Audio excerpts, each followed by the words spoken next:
That was before the masks were right. Anyway, so that was the anniversary here. March 22nd, 2020. The first COVID-19 related fatality was reported on Guam. On that note, let's go ahead at 8:24. Mosey on over right here with Tomas Magofna, who is standing by with our regional update on all things CNMI. Tomas, good morning. Good morning. Chris, just wanted to provide some update with regards to the impeachment process for Governor Ralph Torres in the NMI. Yesterday, Vice Speaker B.J. Attow declined the House prosecutor role that was passed on to him after Speaker Edmund Villagomez declined to enter an appearance. Speaker Villagomez, citing unconstitutional rules and what he says are violations of the Open Government Act.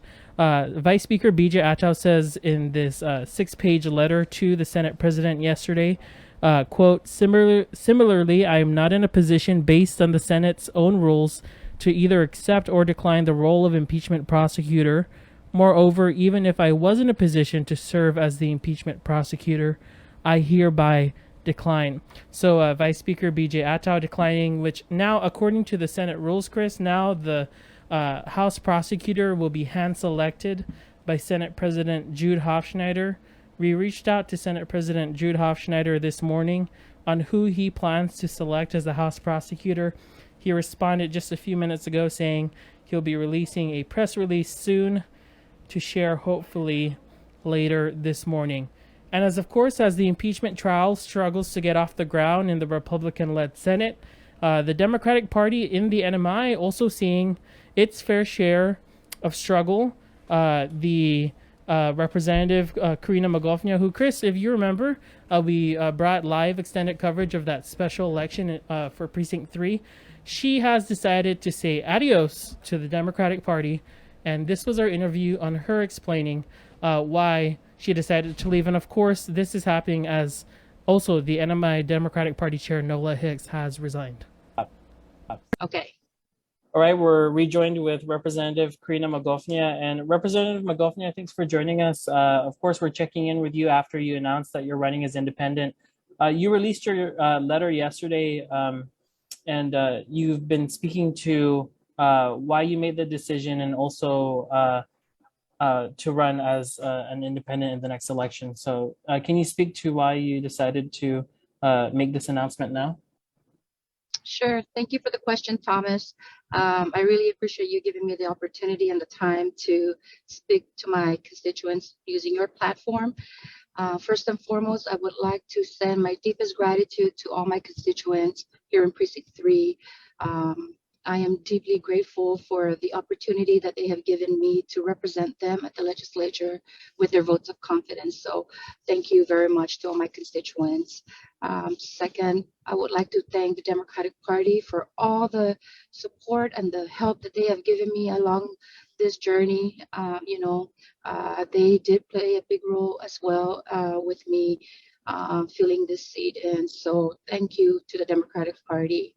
Now, going back to the decision on why I decided to run as independent this time around, I was saying earlier that, this wasn't a decision that I made overnight.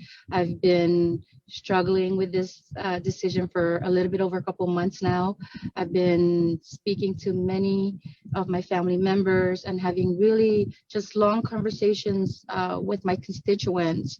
And as conflicted as I am,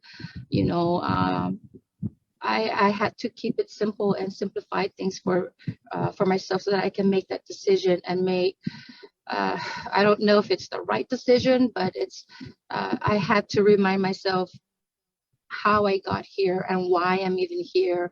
And so I just, to keep it simple, I had to ask myself, who elected me into office, and why did I even decide to run for office in the first place?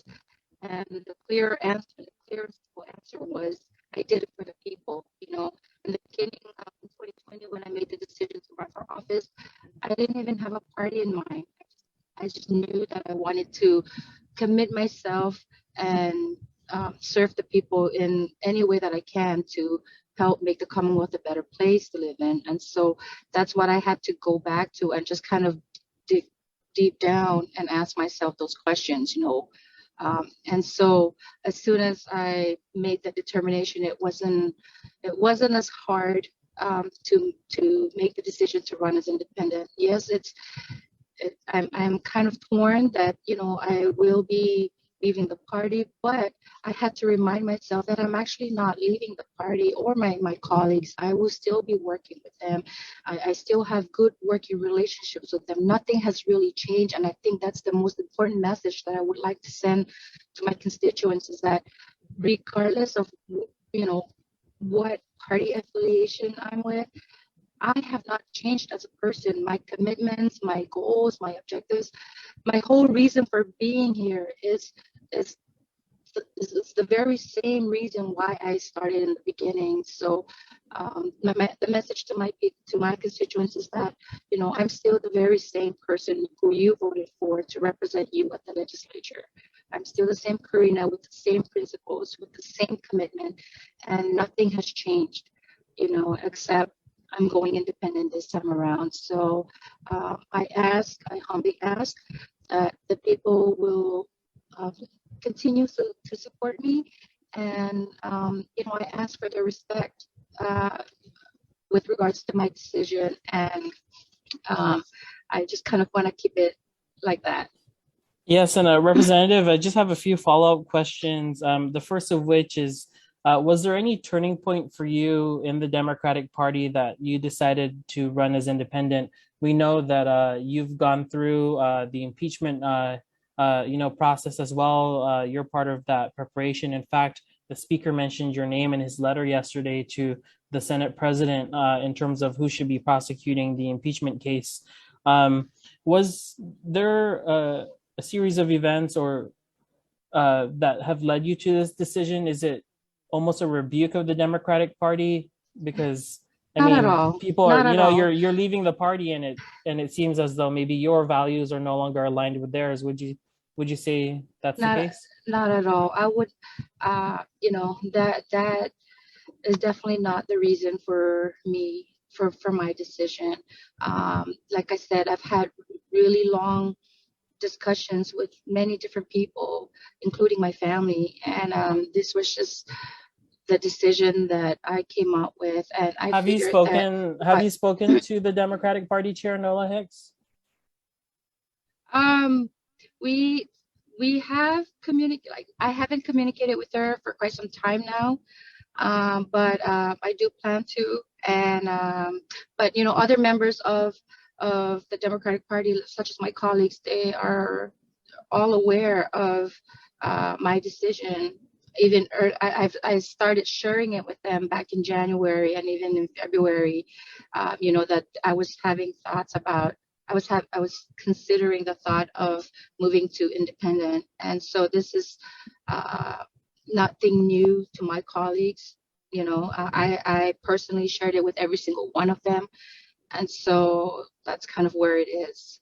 And you're not going to be the only independent. Obviously, there are other independents in the House. Would you say, though, that it's fair to describe your relationship moving ahead as an independent aligned with the Democrats, or are you more comfortable? Absolutely. Okay, so you're Absolutely. okay. And I'm still a Democrat. all right. And I did want to ask, I guess, what does this do for your campaign? You are running for re-election, as you said, but now this time around, you will not have the necessarily, a strong of a tie to the Democratic Party. So, how do you think this will impact your next run?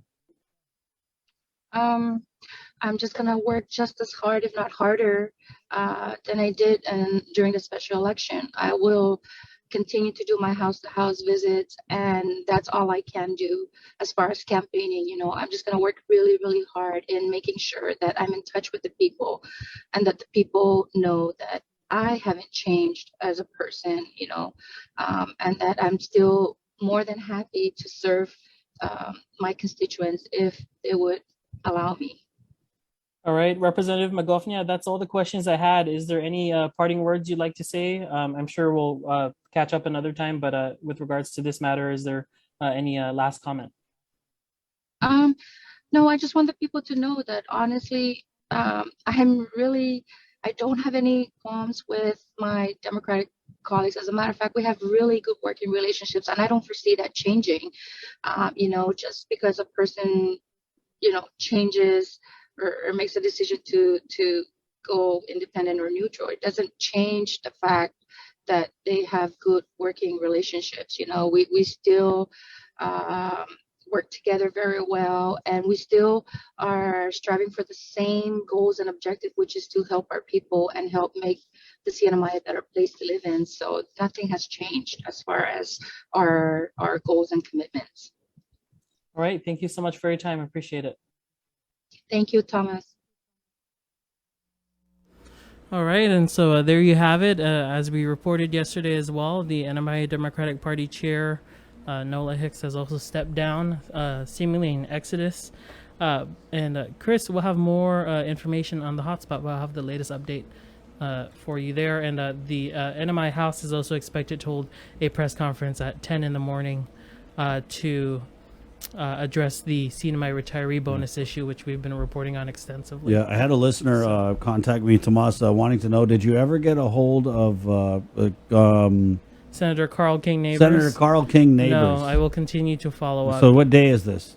Day 4, probably. Day 4. Guys in NMI, if you're listening and Senator Carl King Neighbors, if you could just tap him on the shoulder and tell him KUAM's trying to get a hold of him. So we'll see, because today, like I said, the Senate president is expected to have more information on who will be the House prosecutor, and it seems that they're moving forward with the timeline that they're going to set and release soon. So we'll have that when it comes. Thank you, Tomas. Thanks, Chris. Appreciate it. Thanks. Right on. What are you working on for the daily question? Yeah, so we're asking folks what their reaction is to the suspension, the rescinding of the suspension of truancy laws. Right. I think lots of parents throughout this pandemic have been commenting on what they think their kids should be doing. So we'll see what folks have to say. Yeah, that was one thing I kind of agreed with. Well, the only thing with the Freedom Coalition was they said, why do we wait 3 years to make kids start going to school or forcing them? So anyway. Thank you, Tomas. Thanks, Chris. Right on. That's Tomas Magofna. Talking about daily questions, we did have a couple daily questions that I wanted to go over with you guys. And we'll go ahead and start. Sir, if we could start, if you don't mind. Let's go ahead and start with the meth. The meth question. Yeah. What do you think should be done to address the use of meth on Guam? Yes, this is a great question. One comment here, with all the users being busted daily, I'm sure someone would have the idea to work the ladder up, then have strict and harsh consequences for dealers and traffickers. But I'm sure it's hard to do with the right people on payroll. Deaning Leroy, I can't say that.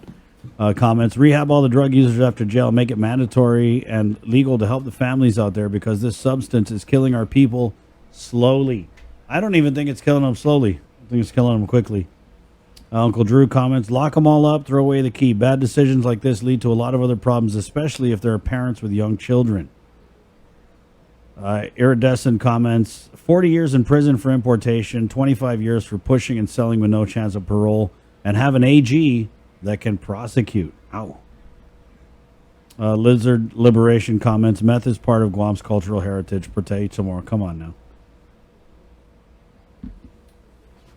Oh, this is a good one. I like this one. Get brutal with dealers. Confiscate property, throw their doggins in prison, dox them, publicly humiliate and embarrass them and their family. Totally agree. We had some comments on Facebook. Drug sniffing dogs at all points of entry. They can't be bought. T-Dom comments, step up efforts to reduce demand and strengthen targeted sanctions on traffickers. Yes. You know how they do it, like in the Ukraine, or what we're doing with Russia, like we're freezing their accounts? They should start doing it with the suspected meth dealers, because we all know who they are. I mean, I think just suspected is good enough.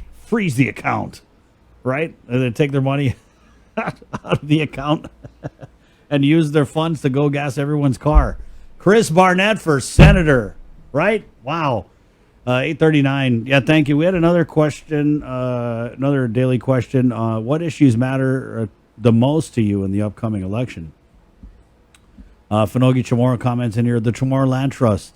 It's been too long. It's time to get the lands to the people way past due. The new election should focus more on our Chamorro people because it seems we have been pushed to the side while the concerns of other foreigners take place first. It's time to give back to the people. It's time to focus on the needs of the people.